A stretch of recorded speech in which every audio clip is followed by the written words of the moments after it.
We are comparing two of the sickest events freestyle skiing has ever seen over the last 10 years. And today we're gonna decide as an audience what event actually has the best impact on our sport and what event is just simply the best. This is Kimbo Sessions versus Jib League. All right, so a little overview on both events. Kimbo Sessions is an event obviously started by Kim Ballberg. I know I butchered that name, I'm not even gonna try. This event has been going back at least 5 years now, and this has been one of the coolest events we've seen in freestyle skiing coming up in this generation. And outside slush, this was actually one of the biggest movements to drive the sport back away from focus purely on competition and back into a little bit more creative space than it used to be when freestyle skiing just started off. So the way Kimbo Sessions works is it's literally just an entire private event for some of the best riders in the world. It's invite only, which we'll get to later, but basically they take the entire ski hill in Clapham and they just build the craziest park setup and park design that Kim can literally think of that year. And with all the best riders in the world on literally the best park setup that anybody's gonna have all spring, the tricks, the videos, the content that come out of there is just mind-blowing. The format for the event is more or less just like a week-long jam. Everybody's there riding, having a good time, and they have videographers there filming the Kimbo Session videos that get released online later. At the end of the week-long session, they basically give out awards for,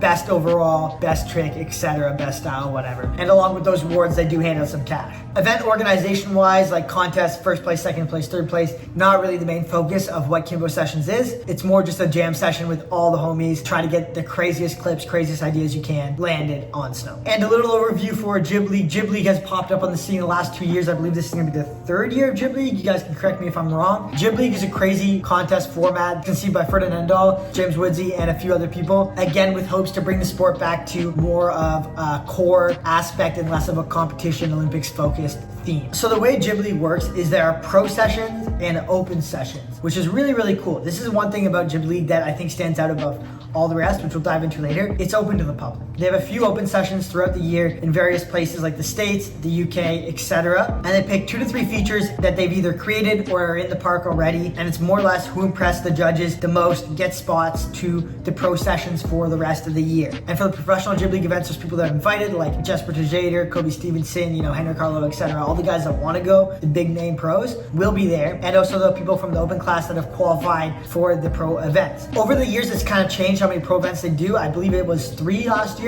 But the cool thing about the pro events is it's not actually judged by judges, it's rider judged. So all the athletes after the jam session get together, decide who did the best tricks, who rode the best throughout that by voting. And then more or less athletes will get points based on where they ranked in that event. First, a certain amount of points, second, a certain amount of points, etc., etc., etc. And then at the end of the full season, there's one overall Jib League winner. And that Jib League winner is the person that has accumulated the most points over the 3 pro sessions throughout the year. All the sessions points added together for all the votes over the whole season of all 3 stops. First ever Jib League champion is Unikanga!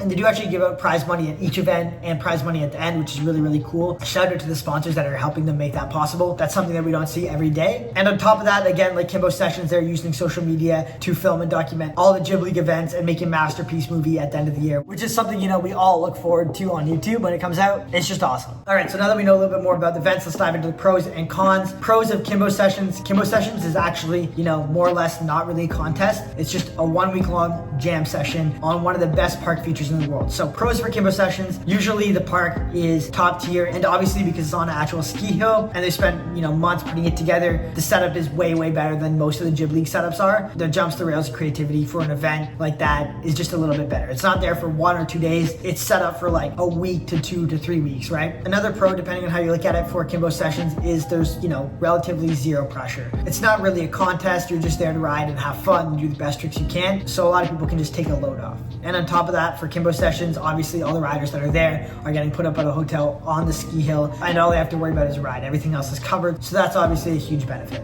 As for the cons of Kimbo Sessions, I think the main con for me is just it's invite only. It's more like who you know, like if you're friends with the guys running the events or some of the people that are already going, you can talk your way into getting a spot, etc., etc. And there's not really any room for anybody who's relatively not well known or has no connections to actually get into the event. So I think in that area they're really lacking. And pros and cons for Jib League, League. Pros for Jib League is they're giving out cash prizes. They have a bunch of open events for anybody to get a chance to get to that venue, which is really, really amazing. They're putting out a lot of content on YouTube, which is going to give these athletes a little bit of exposure that they might not have been getting before. And they're doing events all over the globe, not just in one space. And again, depending on how you look at it, I personally like the aspect of it being more contest feely, you know, where you are doing a full day and they're going to pick a winner at the end instead of just like ride for a week and then whoever we feel like is the best. I do like this a little bit more just because it keeps a little bit more competitive aspect, but that's just me. One con about Jib League is that all the people that are doing the open, obviously you have to cover everything yourself, which is fair. But for the people doing the pro, like a lot of guys are busy, or let's say you qualified through open to the pro, you have to travel across the world to go to these events, which, you know, is understandable. However, it's not always the easiest thing to do. And if you do miss one of the Jib League events, your chance of winning the overall pro sessions for the year is, you know, very, very, very hard. So you more or less have to be at every single one. And one other con I found for Jib League, obviously it's part of the creativity where they have the events at random ski hills on random features that are maybe even hand dug. And it's really, really cool to see the creativity people come up with on these features because they are very unique features, but some of the features are pretty, you know, busted, if that makes sense. Like they're hand dug, like kind of quarter pipe shark fin things into a sketchy landing, or the rails are just like put in very, very poorly, which is kind of cool. And I'll let you guys decide what you think on that. I think it gives it a little less professional vibe for the event, but otherwise it's amazing. All right, so Jib League versus Kimbo sessions. What do I think is better? I personally like Jib League. I just think Jib League is more inclusive for everybody in the freestyle niche. We can all get into Jib League.